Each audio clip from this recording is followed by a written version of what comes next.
संपन्नं गन्धहीनं न शोभते क्रियाहीनं मधुरं वचनं तथा। देशयामि समीचीन कर्मधर्मनिवारणं सत्संगानां वीर्तानाम् अनगाराणां निकलम्। अपूर्वकोऽपि कोशोय विद्यते तव भारती वरतो वृत्तिमायाति क्षयमायाति सञ्चया। मनोजवं मारुततुल्यवेगं जितेन्द्रियं बुद्धिमत्तां वरिष्ठम्।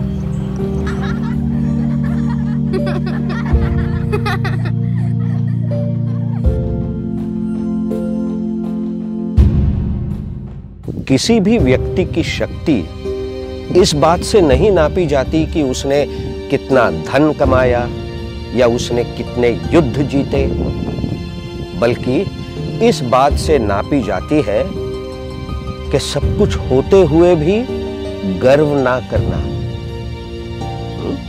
और त्याग करना। यही त्याग मोक्ष का मार्ग है। आज की कक्षा यही समाप्त करते हैं।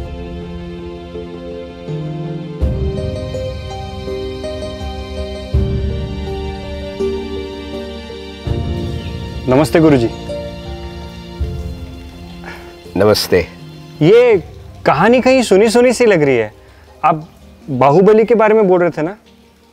Baahubali? Bahubali the king? Of course not. Rishabh पुत्र बाहुबली की कहानी तो हर कोई जानता है। कैसे एक भाई ने राज्य के लिए दूसरे भाई से युद्ध किया और कैसे दूसरे भाई ने अपने बाहुबल से वो जीता। हर कोई कहानी सुनता है तो इसी तरीके से सुनता है, as they most listen anything. पर मेरे आंखों ने जो देखा, मेरे मन ने वही समझा। कैसे एक महान राजा भगवान बन गए। वे असमक में राज्य कर सकते थे, संसार कर सकते थे, but that was not Bahubali. अपना जीवन कर्मों से मुक्त होने के लिए वो स्वयं से लड़े और इसी मार्ग पर चलकर वे मुक्त हो गए।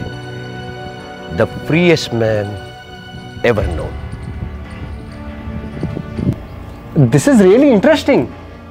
मगर राज्य के लिए दो भाइयों में युद्ध हुआ था क्या?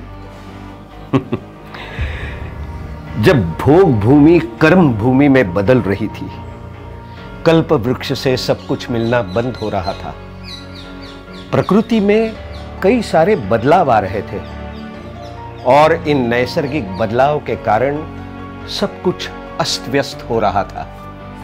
तभी बाहुबली पिता ऋषभदेव आ गए, जिन्होंने जीवन जीने की कला सिखाई। अपना राज्य 100 पुत्रों में बांट दिया। बाहुबली को अस्मक का राज्य मिला और भरत को अयोध्या का। भरत को शतखंड प्राप्त करने में सिर्फ बाहुबली का राज्य शेष था। दोनों भाइयों में युद्ध की घोषणा हो गई।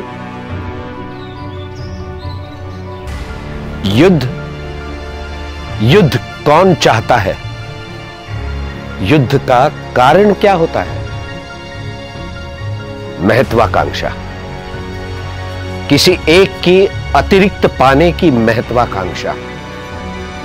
लेकिन यह कारण तो भरत का था। बाहुबली तो केवल सेल्फ रिस्पेक्ट और क्षत्रिय धर्म के लिए लड़े।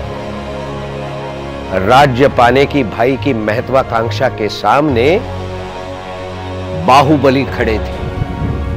525 धनुष ऊंचे कामदेव बाहुबली अपनी मानसिक और शारीरिक आभा से चमक रहे थे। युद्ध के समय भी शांत मुस्कुराते हुए खड़े थे और सामने खड़ा था दुनिया जीतने वाला चक्रवर्ती सम्राट।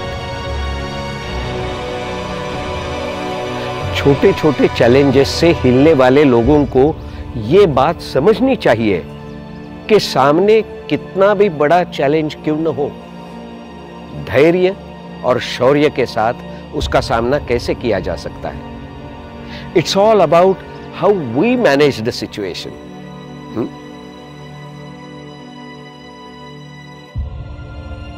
थोड़ा सा सक्सेस और कुछ पैसे पाकर हम जैसे लोग अपने आप को कुछ ज्यादा ही महान समझने लगते हैं, है ना गुरुजी? शक्तिशाली सम्राट को सभी युद्ध में हराकर बाहुबली जीत गए और उसी क्षण इस उदात्त व्यक्तित्व को एक भावना ने छू लिया।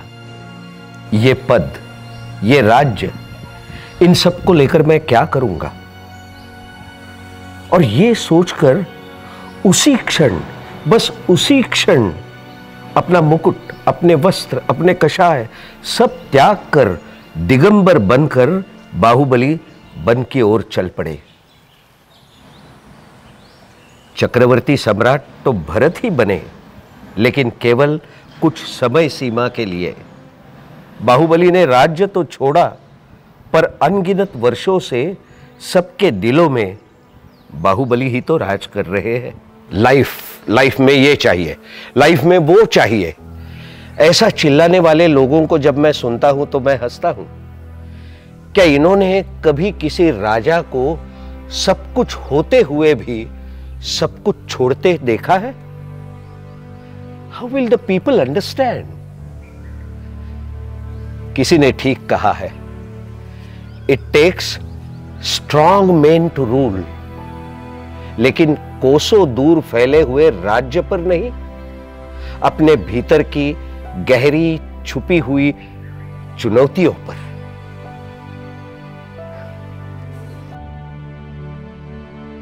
सब कुछ छोड़कर वन में जाने के बाद तप के दौरान बाहुबली के शरीर पर वृक्ष लताएं घेरने लगी, फिर भी वो विचलित नहीं हुए।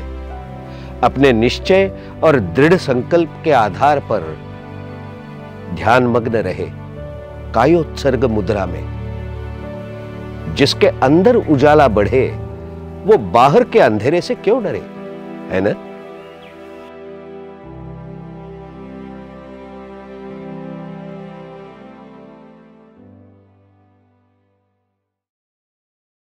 गुरुजी, मुझे आपसे एक सवाल पूछना था।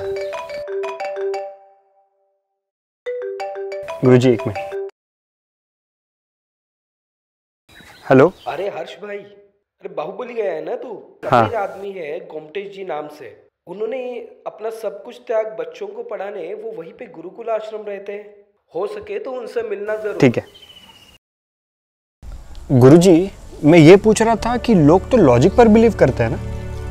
हाँ, लेकिन अगर हम सबको सही समझेंगे नहीं तो लॉजिक भी, तर्क भी अधूरा रह जाएगा। सब कुछ छोड़ वन में जाने की बात तो दूर, लेकिन जहां है, जैसे है, संयम, अपरिग्रह और सत्य के साथ नहीं रह सकते।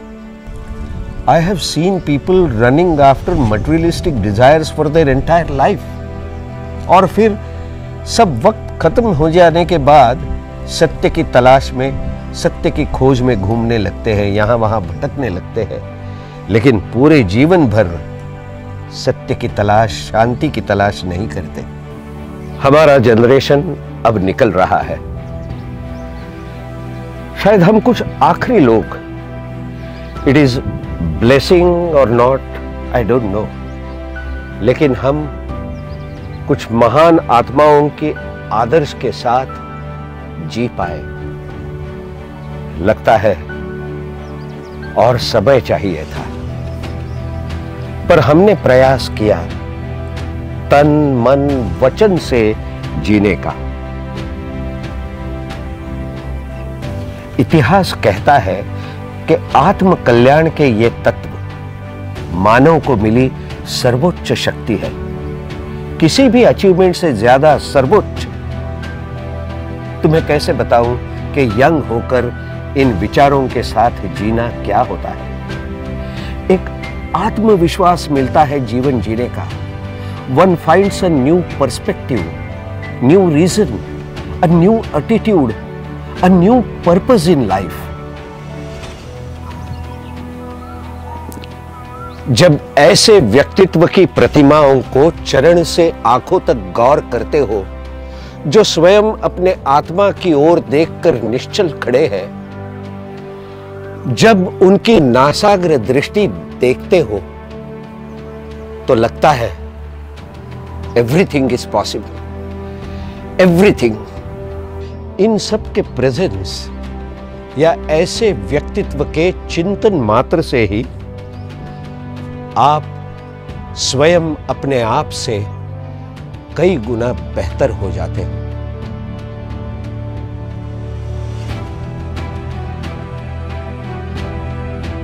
दुनिया में कई महान लोग देखे हैं मैंने, पर महानता की परिपूर्णता बहुत ही कम व्यक्तित्व में पाई है मैंने।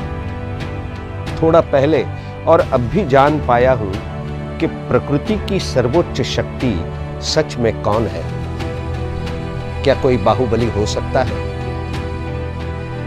क्या बाहुबली हो सकते हैं? अनगिनत साल बीते, लेकिन बाहुबली का प्रभाव आज भी उतना ही है जितना पहले था। एक सर्वशक्तिशाली महापुरुष जिसने मोक्ष का रास्ता चुना। The glory and memory of a man who follows his vision will be always remembered.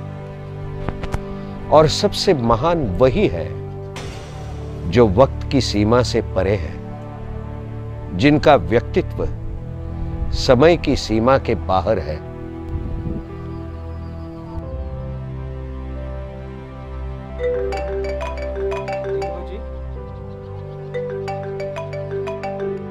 हर्ष, अरे गोमती जी से बात हो गई क्या?